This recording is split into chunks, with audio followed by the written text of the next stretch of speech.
మన దేశంలో ప్రతి గల్లీ దుకాణంలోనూ బీడీలు సిగరెట్లు దొరుకుతాయి. అదే తరహాలో అమెరికాలో ప్రతి గల్లీలోనూ చైనా వైట్ ఈజీగా దొరుకుతుంది. చైనా వైట్ అంటే అది మత్తు పదార్థం. కెమికల్గా దాన్ని ఫెంటనైల్ అని పిలుస్తారు. అమెరికాలో మాత్రం దీన్ని జాంబీ డ్రగ్గా పిలుస్తారు. అమెరికా యువతరం ఎక్కువగా ఈ డ్రగ్ వ్యసనం బారిన పడుతున్నారు.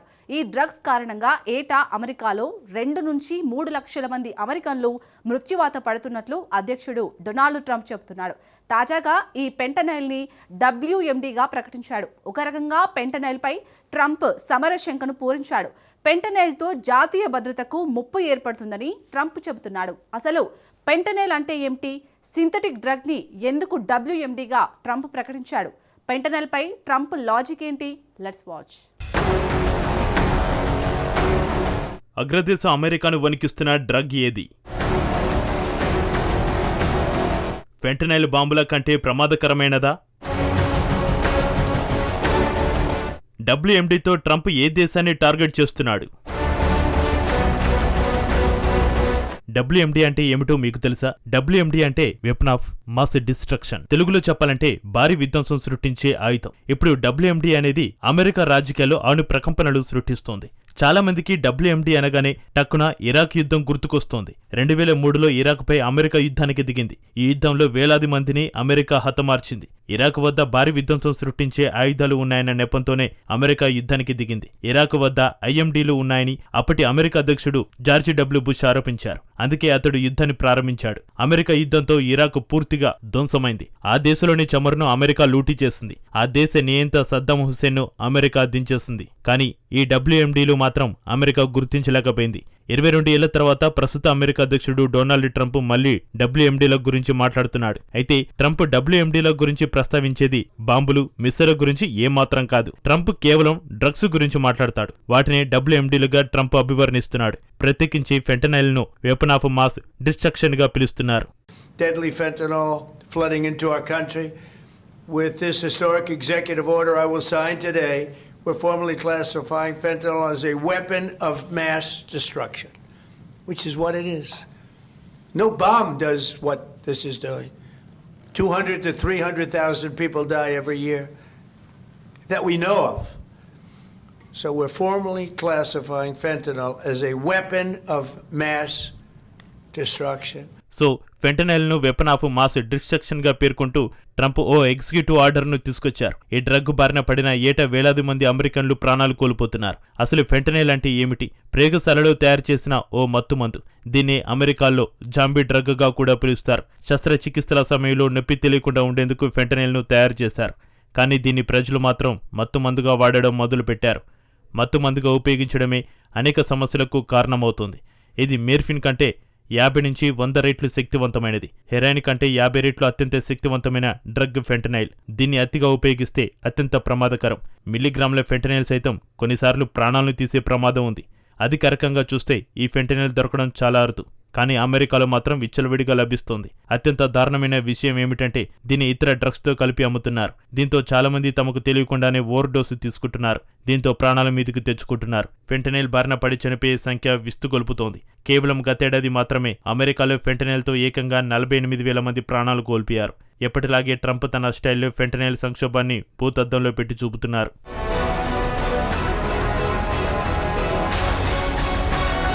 ఫెంటనైల్ కారణంగా ఏటా 2 నుంచి 3 లక్షల మంది ప్రజలు చనిపోతున్నట్టు ట్రంప్ చెప్పుకొస్తున్నాడు. ఫెంటనైల్ సంక్షోభం ఓ యుద్ధమే అయితే ఇది అత్యంత దారుణమైనదిగా ట్రంప్ అభివర్ణించాడు. గత 5-6 ఏళ్లుగా ఏటా 2 నుంచి 3 లక్షల మంది అమెరికన్లు మృత్యువాత పడుతున్నట్టు ట్రంప్ తెలిపాడు. అమెరికాలో ఎన్నో కుటుంబాలను ఫెంటనైల్ నాశనం చేసిందన్నాడు. ఫెంటనైల్ బారిన పడిన పిల్లలున్న ఏ కుటుంబమూ బాగుపడలేదని ట్రంప్ చెప్పుకొచ్చాడు. మృతుల సంఖ్యను మరీ ఓవర్గా ట్రంప్ చూపిస్తున్నాడు. కానీ ట్రంప్ ఓ విషయాన్ని నిజమే చెప్పాడు. డ్రగ్ సంక్షోభం అదుపు తప్పింది. ఫెంటనైల్ను ఒక్కసారి తీసుకుంటే ఇక దానికి ఎవరైనా సరే బానిస అవుతారు. ఇప్పుడు ఫెంటనైల్ అమెరికాలో తీవ్ర సంక్షోభాన్ని సృష్టిస్తోంది. ఫెంటనైల్ ఓవర్ డోసు కారణంగా 2023లో 73,000 మంది, 2024లో 80,000 మంది ప్రాణాలు కోల్పోయారు. మత్తు పదార్థాలతో ఏడాది కాలంలో 70,000 మందికి పైగా చనిపోవడం అమెరికా చరిత్రలోనే అత్యంత దారుణమైనది. ఈ డ్రగ్ దాదాపు అమెరికాకు చెందిన ఓ తరంపైనే ప్రభావం చూపుతోంది. అమెరికాను కుదిపిస్తున్న ఈ ఫెంటనైల్ ఎక్కడి నుంచి వస్తోంది? 1970లో తొలుత అమెరికాలోకి ఫెంటనైల్ ఎంట్రీ ఇచ్చింది. దీన్ని అప్పట్లో చైనా వైట్గా పిలిచేవారు. దీని వినియోగం 2010లో భారీగా పెరిగింది. ఈ డ్రగ్ ప్రధానంగా చైనా, భారత్, మెక్సికో, వెనిజులా వంటి దేశాల నుంచే వస్తుందంటూ అమెరికా ఆరోపిస్తోంది. అయితే ఫెంటనైల్ను WMDగా పేర్కొంటే సమస్య పరిష్కారం అవుతుందా?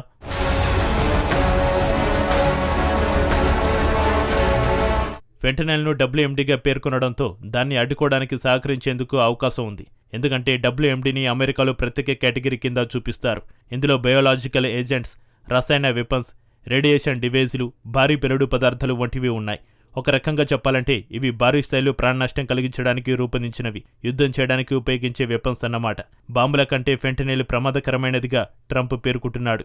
అందుకే ఫెంటనైల్ను WMDగా పేర్కొంటూ ఎగ్జిక్యూటివ్ ఆర్డర్పై ట్రంప్ సంతకం చేశాడు. దీంతో ఫెంటనైల్ అనేది జాతీయ భద్రతకు ముప్పుగా పరిగణిస్తారు. ఈ ఆర్డర్తో నేరుగా డ్రగ్స్ ముఠాలను అమెరికా టార్గెట్ చేయనుంది. ఆర్థికంగా అణిచివేయడంతో పాటు డ్రగ్స్ నెట్వర్క్కు అమెరికా శత్రువులుగా వాషింగ్టన్ భావిస్తోంది. ట్రంప్ ఉద్దేశం ఏమిటంటే ఫెంటనైల్ను అడ్డుకోవడం. కానీ చట్టం ప్రకారం WMDగా దీన్ని పరిగణించాలనే విషయాన్ని ట్రంప్ డిసైడ్ చేయలేరు. ఈ విషయంలో ఏదైనా ఒక వస్తువును WMDగా నిర్ణయించే అధికారం అమెరికాలో కేవలం కాంగ్రెస్కే ఉంది. ఫెంటనైల్ను అమెరికా కాంగ్రెస్ WMDగా ప్రకటించినంత వరకు ట్రంప్ ఆర్డర్ కేవలం కాగితాలకే పరిమితం అవుతుంది. అలాంటప్పుడు ట్రంప్ ఎందుకు ఎగ్జిక్యూటివ్ ఆర్డర్ తీసుకొచ్చాడు? అమెరికన్ అధ్యక్షులు ఇలాంటి చర్యలతో హంగామా చేస్తారు. ట్రంప్ కూడా ఇప్పుడు అదే చేశాడు. చట్టాన్ని మార్చడం సాధ్యం కానప్పుడు అమెరికా అధ్యక్షులు మాటల గారడితో పబ్బం గడుపుతుంటారు. అమెరికా అధ్యక్షులు ఇలాంటి గిమ్మిక్కులు చేయడం కొత్తేమీ కాదు. 2003లోనూ ఇరాక్ అధ్యక్షుడు సద్దాం హుస్సేన్ వద్ద భారీ విధ్వంసకరమైన ఆయుధాలు ఉన్నాయని అమెరికా గట్టిగా వాదించింది. ఈ వాదనను అడ్డం పెట్టుకుని ఇరాక్పై యుద్ధానికి దిగింది. కానీ అమెరికా ఎలాంటి WMDలను ఇరాక్లో గుర్తించలేదు. కానీ ఈ యుద్ధంలో ఇరాక్ పూర్తిగా ధ్వంసమైంది. పశ్చిమాసియా అస్థిరంగా మారింది. 2011 డిసెంబర్ 15న ఇరాక్ యుద్ధాన్ని అమెరికా అధికారికంగా ముగించింది. సరిగ్గా 14 ఏళ్ల తర్వాత మళ్లీ అమెరికా WMDల అంశాన్ని తెరపైకి తెచ్చింది. ఈసారి అమెరికా శత్రువులు ఎవరిపై ఈ WMDతో టార్గెట్ చేయనుంది? ఈసారి వెనిజులా అమెరికా టార్గెట్ చేస్తోంది. ఇక్కడ ఆసక్తికరమైన విషయం ఏమిటంటే వెనిజులా కూడా చమురు నిక్షేపాలు సమృద్ధిగా ఉన్న దేశం. గత కొన్ని నెలలుగా ట్రంప్ వెనిజులాను టార్గెట్ చేస్తున్నాడు. వెనిజులాలో దాడులు చేస్తామని ట్రంప్ బహిరంగంగానే బెదిరింపులకు దిగుతున్నాడు.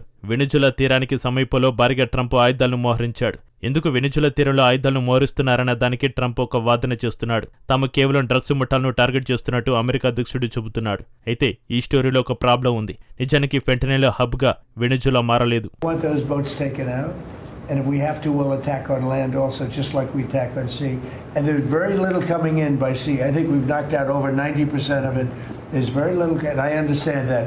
దక్షిణ అమెరికాలో ఫెంటనైల్ తయారు చేయడం లేదు. కానీ దక్షిణ అమెరికా దేశాలను ట్రంప్ విలన్లుగా చిత్రీకరిస్తున్నాడు. కరేబియన్ తీరంలో అమెరికా సైన్యాన్ని మోహరించింది డ్రగ్స్పై పోరాటానికి కాదని వెనిజులా అధ్యక్షుడు నియంత నికోలస్ మదురో ఆరోపిస్తున్నాడు. కేవలం వెనిజులాలో తనను అధికారంలో నుంచి దించేందుకు ట్రంప్ కుట్ర పన్నుతున్నట్టు ఆరోపిస్తున్నాడు.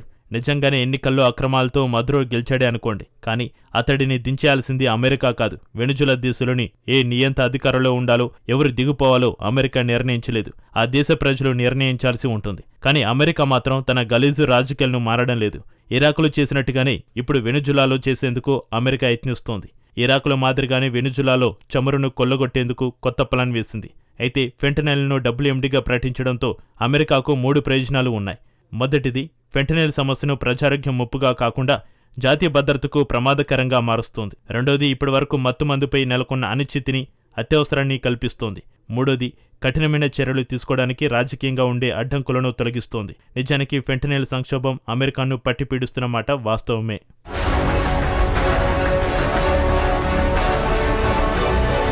వాస్తవానికి అమెరికాను డ్రగ్స్ భూతం కమ్మేస్తోంది. 1990 నుంచి అగ్రదేశంలో డ్రగ్స్ వినియోగం భారీగా పెరిగింది.